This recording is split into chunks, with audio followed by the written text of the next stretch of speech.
Today we have topic design of tax system, कि हमारा tax system या tax किस तरह का होना चाहिए। तो इसमें सबसे पहले लास्ट लेक्चर में हमने बात की थी कि पाकिस्तान की जो इनकम है, जो पाकिस्तान रिसिप्ट्स इकट्ठी करता है, उसमें एक मेजर पोर्शन 5-6,000 जो अरब रुपया था, 800 अरब में से वो हम टैक्स के थ्रू कलेक्ट करते हैं, ठीक है। और तो बच्चे हम इस चैप्टर में यही बात करेंगे कि टैक्स सिस्टम आपका कैसा होना चाहिए, जिसके थ्रू हम जो है वो 5-6 हज़ार अरब रुपया जो इकट्ठा करते हैं वो ज़्यादा इफेक्टिवली, ज़्यादा एफिशिएंटली जो है वो कलेक्ट हो सके। सबसे पहले बच्चे हमने बात की थी कि बजट क्या होता है। एन एस्टिमेशन है जस्ट कि आपके अगले साल में इनकम कितनी होगी और आपके इखराजात कितने होंगे, उसको हम बजट बोलते हैं। और अगर बच्चे आपकी इनकम ज़्यादा हो आपके इखराजात से तो उसको हम सरप्लस बजट बोलते हैं। और अगर आपके एक्सपेंडिचर ज़्यादा हो आपकी इनकम से तो that is known as deficit budget, ठीक है।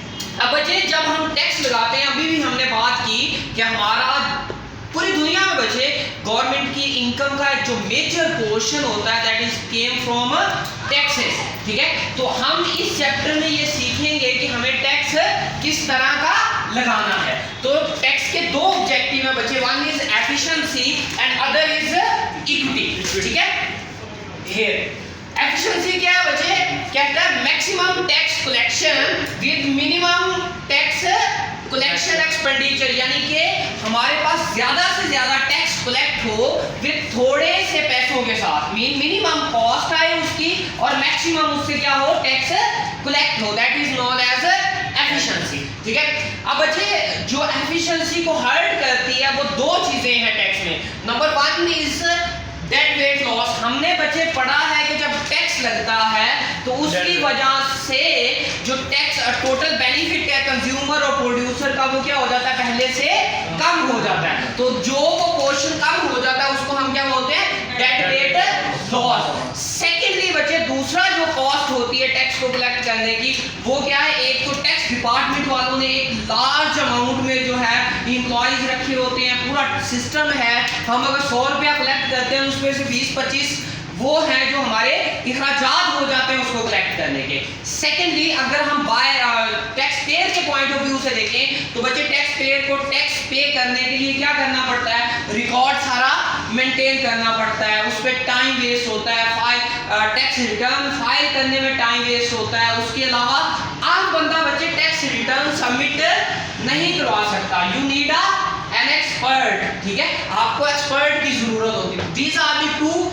Cost to the tax collection, ठीक है। टैक्स कलेक्शन में ये दो तरह के हमें इखराजात बर्दाश्त करने पड़ते हैं। एक तो बेनिफिट कम हो जाता है, ठीक है, सबका, कंज्यूमर का, प्रोड्यूसर का, गवर्नमेंट का। और थर्डली सेकेंडली उस पे जो हमारे एडमिनिस्ट्रेटिव एक्सपेंडिचर्स आते हैं, ठीक है बच्चे। तो these are the two things which reduces your efficiency, ठीक है। अब बच्चे एफिशिएंसी को बढ़ाने के लिए हम जो है वो 2-3 यहाँ पे टैक्स सिस्टम प्रपोज करते हैं। One is average tax rate, यानी कि आप सब पे ऑन एवरेज 10% 20% के आपने अपनी अमाउंट का इतना टैक्स देना है, तो उसमें ना तो रिकॉर्ड रखना पड़ेगा ना आपको बहुत ज्यादा तादाद में कैलकुलेशन करना पड़ेगी। तो that will be simple, total taxes paid divided by total income. जो टोटल इनकम है उसको टैक्स टोटल को इनकम पे डिवाइड कर देंगे तो आपके पास ऑन एवरेज टैक्स रेट आ जाएगा। मार्जिनल टैक्स क्या होता है, मार्जिन मीन एडिशनल, ठीक है। जो आपने एक्स्ट्रा इनकम कमाई है उस पे एक्स्ट्रा टैक्स कितना लगना है उसको हम क्या बोलते हैं, मार्जिनल टैक्स रेट, ठीक है। और third one very simple, lump sum tax. Lump sum tax क्या, आप कह देते हैं कि हर एक बंदे ने चाहे कोई 100 रुपये इनकम कमा रहा है, चाहे कोई 5 लाख इनकम कमा रहा है, उसने 10 रुपए या इतना जो है वो टैक्स पे करना है, that is known as lump sum tax. These are the ways through which you minimise these expenditure, यानी कि आप अपनी डेड वेट लॉस और एडमिनिस्ट्रेटिव कॉस्ट को क्या कर सकते हैं, कम कर सकते हैं। जब आपने ये डिसाइड कर लिया कि हर बंदा 10 रुपए टैक्स देगा तो फिर उसको रिकॉर्ड मेंटेन करने की, उसको कुछ भी लिखने की, उसको एक्सपर्ट को हायर करने की जरूरत नहीं पड़ेगी। तो ये आपके एक्सपेंडिचर्स जो है वो क्या हो जाएंगे, कम हो जाएंगे या रिड्यूस हो जाएंगे। Second objective of tax system is the equity. Equity mean सब पे एक जैसा टैक्स लगे, सबको एक ही तराजू में क्या है, तोला जाए, ठीक है, मापा जाए। वो क्या कहता है, same tax on every everyone, हर एक पे सेम टैक्स लगे, या tax according to the benefit receive, जितना जो बेनिफिट रिसीव कर रहा है उतना ही उस पे क्या हो, टैक्स हो, that is known as equity. अब बच्चे इक्विटी को दो यहाँ पे प्रिंसिपल बैक करते हैं, one is benefit principle, mean जो बंदा ज्यादा बेनिफिट हासिल कर रहा है उसको टैक्स भी ज्यादा देना चाहिए, जो बंदा कम बेनिफिट हासिल कर रहा है उसको टैक्स भी कम देना चाहिए। क्या कहता है, idea that people should pay taxes based on the benefits they have received by the government services. अब बच्चे एक बंदा जो झोंपड़ी में बैठा हुआ है, छोटे से घर में रहता है, वो गवर्नमेंट की सर्विसेज को कितना एंजॉय करता है, और दूसरा बंदा जिसकी फैक्ट्री है वो गवर्नमेंट की सर्विसेज को कितना एंजॉय करता है, दोनों में डिफरेंस होगा ना बच्चे। जो एक झोंपड़ी में बैठा हुआ है उसके पास मैक्सिमम बाइक होगी, वो कभी कभार रोड पे निकलता होगा, जिसकी फैक्ट्रियां हैं उसके ट्रक ट्रॉली और गाड़ियां जो है वो रोड पे चलती होंगी, जो अदालतें हैं उससे भी उसी को ज्यादा कंसर्न है, पुलिस भी उसी की सिक्योरिटी के लिए ज्यादा यूज हो रही है, तो he is enjoying more benefit than the other one, ठीक है। तो उसको जो है वो कॉस्ट भी यानी कि टैक्स भी ज्यादा पे करना चाहिए, that is known as benefit principle. Road जो ज्यादा इस्तेमाल करता है वो ज्यादा टोल टैक्स देता है, ऑयल जो ज्यादा इस्तेमाल करता है तो ऑब्वियसली उस पर टैक्स भी उसी हिसाब से देता है। Second principle is ability to pay principle, simple है बच्चे कि जिसमें ज्यादा सलाहियत है टैक्स पे करने की वो ज्यादा टैक्स पे करे, और जिसमें कम सलाहियत है टैक्स पे करने की वो रिलेटिवली कम टैक्स पे करे। क्या बच्चे, idea that taxes should be limited on a person according to how well that person can shoulder the burden, वो कितना अपने कंधों पे उसका बोझ जो है वो बर्दाश्त कर सकता है, यानी कि जिसकी ज्यादा इनकम है उस पे ज्यादा टैक्स, जिसकी कम इनकम है उस पे कम टैक्स।